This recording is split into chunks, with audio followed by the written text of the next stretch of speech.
ఈ 5 సంవత్సరాలు వైఎస్ఆర్సీపీ దిగ్విజయంగా ముగిసినటువంటి నిన్నటితో పదవీ కాలం ముగిసింది. అయితే ఈ నేపథ్యంలోన రానున్న ఎలక్షన్లు వస్తావా లేదా?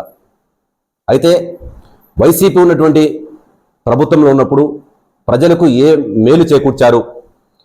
కర్నూలు నగరానికి ఎక్కువగా చూపించినటువంటి సర్వసభ సమావేశంలో ప్రస్తావనలు వచ్చినటువంటి సందర్భాలు, వీధి దీపాలు, సీసీ రోడ్లపైన ఎక్కువగా చర్చ జరిగినప్పటికీ వైసీపీ ప్రభుత్వం ఏం చేసింది, ఇప్పుడున్నటువంటి టీడీపీ ప్రభుత్వం ఏమి చేసింది అనే విషయం పైన తెలుసుకునేందుకు మనతో పాటు మాజీ అనొచ్చు, నిన్నటితో పదవీ కాలం పోయింది. అయితే ఈరోజు మనతో పాటు బివై రామయ్య మనతో పాటు ఉన్నాడు. మరిన్ని కొన్ని విషయాలు అడిగి తెలుసుకున్నాం, ప్రయత్నం చేద్దాం మనం.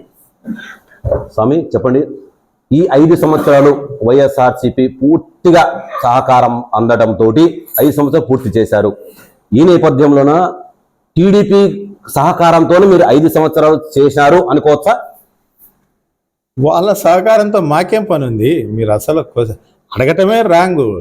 జగన్మోహన్ రెడ్డి గారి పుణ్యమా అని చెప్పేసి జగన్మోహన్ రెడ్డి గారు గుర్తించి మాకు అవకాశం ఇవ్వబట్టి మేయర్గా కర్నూలు ప్రజలకు సేవ చేసేటువంటి అవకాశం దక్కింది తప్ప తెలుగుదేశం వాళ్ళ సహకారంతో మాకేం పని తెలుగుదేశం వాళ్ళతో చేయటానికి. మా వాళ్ళంతా కార్పొరేటర్లంతా స్ట్రాంగ్గా ఉన్నారు.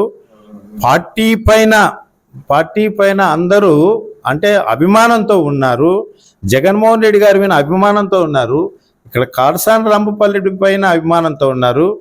అక్కడ ఎస్వి మోహన్ రెడ్డి గారు అయితేమి ఇప్పుడు ఇద్దరు అధ్యక్షులు, వీళ్ళందరూ పైన అభిమానం ఉండబట్టి నిలబడింది. కానీ వాళ్ళెవరు మాకు సపోర్ట్ చేయడానికి? వాళ్ళ సపోర్ట్ మేమెందుకు తీసుకుంటాం? మేము ఎందుకు అనవలసి వచ్చిందంటే, ఈ రాష్ట్రంలోన మొత్తము ఆల్మోస్ట్గా ఇక్కడ నుంచి అక్కడ దాకా మేయర్ మొత్తం మారిపోయారు. అందరూ కార్పొరేటర్లు జంపు కావడంతో మారిపోయారు. ఇక్కడ మీరు 5 సంవత్సరాలు పూర్తి చేసేందుకు సహకారం అన్ని టీజీ భర్త సహకారం ఉండొచ్చా అని మేము అడిగామంతే. అది పొరపాటు. వాళ్ళు కదిలించలేకపోయినారు. కర్నూలు అంత స్ట్రాంగ్గా ఉంది వైసీపీ పార్టీ అనేది మరొకసారి రూఢి అయింది. కర్నూలు అంతకుముందు కూడా 14 మొత్తం గెలిచినటువంటి పరిస్థితి వైసీపీ ఎమ్మెల్యేలు అయితే మిగతా అయితే. కాబట్టి ఇప్పుడు కూడా పరిస్థితి కర్నూలు జిల్లాలో వైసీపీ పార్టీ ఎప్పుడైనా స్ట్రాంగ్గానే ఉంటుంది, ఉండబోతుంది కూడా. కాబట్టి అందులో స్ట్రాంగ్ ఉండం కాబట్టి మమ్మల్ని కదిలించలేదు. కానీ వాళ్ళు సపోర్ట్ చేయటం ఇంకోటో కాదు, వాళ్ళు ప్రయత్నం చేసినారు, కాక వదిలేసుకున్నారు.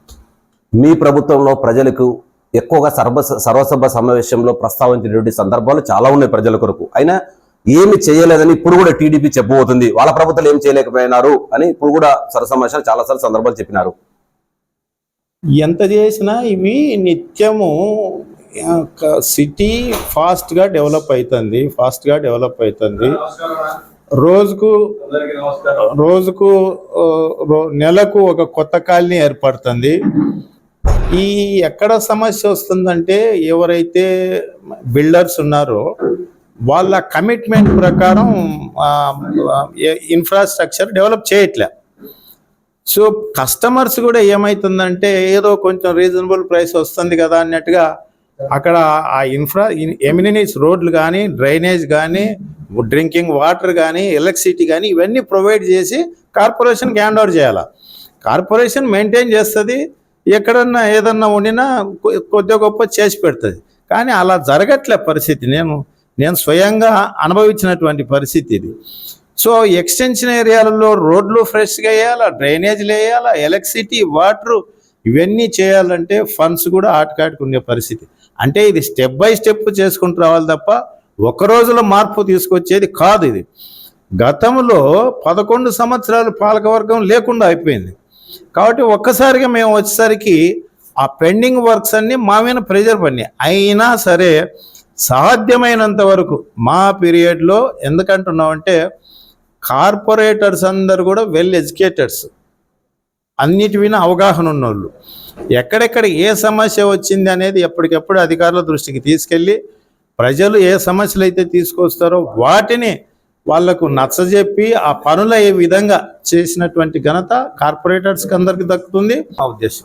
ఇప్పుడు 2 సంవత్సరాలు ప్రభుత్వం, కూటమి ప్రభుత్వం ఏర్పడిన తర్వాత ఏ నగరంలో ప్రజల పైన ఇప్పుడంటే వీధి దీపాలు ఎక్కువగా కంప్లైంట్లు వచ్చాయి? ఏమైనా అభివృద్ధి చెందిన ప్రభుత్వం మారిన తర్వాత కనీసం లేదు, ఒక రకంగా అప్పుడు ఏమైతే ఈసీఐఎల్ అనేది ఒక కాంట్రాక్టర్ ఉండే లైట్లన్నీ సప్లై చేసేది. సో ఈ గవర్నమెంట్ వచ్చినాక వాళ్ళు ఎన్నికి వెళ్ళిపోయినారు, చేయలే. ఎక్కడ చూసినా మీరు అన్నట్టు ఈ మధ్య కాలంలో లైట్స్ మళ్ళీ ఎక్కడో నిన్న మీటింగ్లో అధికారులు చెప్పినారు, తెప్పించినాం, అన్నీ కంప్లీట్ చేస్తాం సార్, వేస్తాం అన్నట్టుగా అని చెప్పినారు. కానీ ఒక సంవత్సర కాలం అయితే లైట్లు కూడా వేయించలేనటువంటి పరిస్థితులు ఉండింది. పడిన మాట వాస్తవము. వాటిని వీలైనంత వరకు మేము సాల్వ్ చేయడానికి ప్రయత్నం చేసినాం. కాకపోతే అడుగడుగున గవర్నమెంట్ మారటం వల్ల ఇబ్బందులు అయితే ఫేస్ చేయాల్సి వచ్చింది. ఉమ్మడి జిల్లాకు 2 మంత్రులు, మంత్రుల ప్రభుత్వం వచ్చిన తర్వాత స్మార్ట్ సిటీ అంటూ ఊదరగొడుతున్నారు తప్ప ఎక్కడ నగరంలో అభివృద్ధి చెందిందా అని అంటే మీరు ఏమంటారు దానికి? స్మార్ట్ సిటీ ఇంతవరకు అదే స్మార్ట్ సిటీ అనేది సెంట్రల్ గవర్నమెంట్ అనౌన్స్ చేయాలి. సో ఇప్పుడు కూటమి ప్రభుత్వము వాళ్ళు చేయించటం ఈజీ, కానీ ఇంతవరకు అయితే ఆ ప్రయత్నాలు జరగలేదు. అది స్మార్ట్ సిటీ అనౌన్స్ చేస్తే ఫాస్ట్గా డెవలప్ జరిగేటువంటి అవకాశం ఉంటుంది. కానీ ఇప్పటికైతే మాత్రం ఇక్కడే కాదు, ఎక్కడ అనౌన్స్ చేయట్లే. వాళ్ళు ఆ రకమైన ఎవరికి వాళ్ళు ఎట్లా దోసుక తినాలా అనేటువంటి ధ్యాస తప్ప ప్రజలకు మెరుగైన సేవ ఎలా చేయాలనేటువంటి ధ్యాస ఈ కూటమి ప్రభుత్వంలో ఏ నాయకునికి లేదు. బి క్యాంపులో బెంచి అన్నారు, హైకోర్టు బెంచి అంటారు, దాన్ని మీరు వైసీపీ సమర్థిస్తుందా? మేమనటము ఇప్పుడు తెచ్చిన దాన్ని శాంక్షన్ చేపించి ల్యాండ్ అలొకేషన్ చేసి నేషనల్ లా యూనివర్సిటీ కొరకు ల్యాండ్ అలొకేషన్ చేయించి డబ్బులు శాంక్షన్ చేపించి ఫౌండేషన్ స్టోన్ వేసిన దాన్ని ఇవాళ చంద్రబాబు నాయుడు స్వార్థంతో మళ్ళీ దాన్ని అమరావతికి తీసుకెళ్ళినాడు. అంటే ఏ మాత్రం ఆయన ఎంత కక్ష కట్టుకున్నాడంటే కర్నూలు విన అంత కక్ష కట్టుకొని చేస్తున్నాడు. ఇప్పుడు కూడా బెంచ్ అంటాడు, 3 ఏళ్ళు కాలయాపన చేస్తాడు తప్ప బెంచ్ రాదు, ఇంకోటి రాదు. మళ్ళీ జగన్మోహన్ రెడ్డి గారు ముఖ్యమంత్రి కావటం ఖాయం. మళ్ళీ హైకోర్టు కొరకు మా వంతుగా జగన్మోహన్ రెడ్డి గారికి చెప్పి అది కర్నూలులోనే ఏర్పాటు అవ్వడానికి మా వంతు ప్రయత్నాలు ఖచ్చితంగా చేసి తీరుతాం. అయితే టీడీపీ ప్రభుత్వం అసలు మీరు వైసీపీ అనుకున్నట్టుగా రానున్న ఎలక్షన్లకి, కార్పొరేట్ ఎలక్షన్లకి వెళ్ళబోతుందా? మీకు ఏమైనా సమాచారం ఉందా? నాకు తెలిసి ఇప్పటికే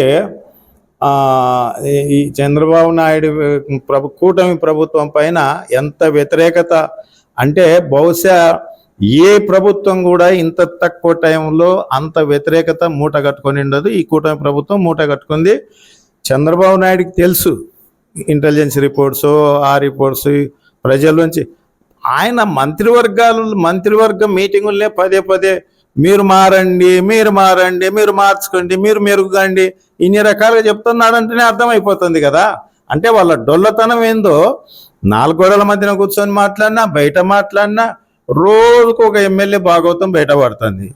సో ఈ పరిస్థితిలో విపరీతమైన వ్యతిరేకత ఉంది వాళ్ళ మీద.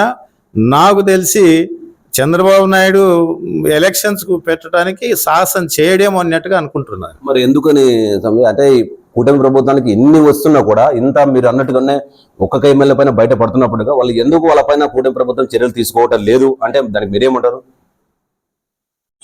ఇప్పుడు నిన్ననో మొన్ననో ఒకటి పవన్ కళ్యాణ్ మాట్లాడుతున్నాడు, చంద్రబాబు నాయుడు వాయిస్ కూడా విన్నా. చంద్రబాబు నాయుడు ఏం మాట్లాడతారు, ఎవరన్నా అమ్మాయి వైపు చూస్తే అదే ఆఖరి రోజు కావాలా వానికి అని చెప్పినాడు.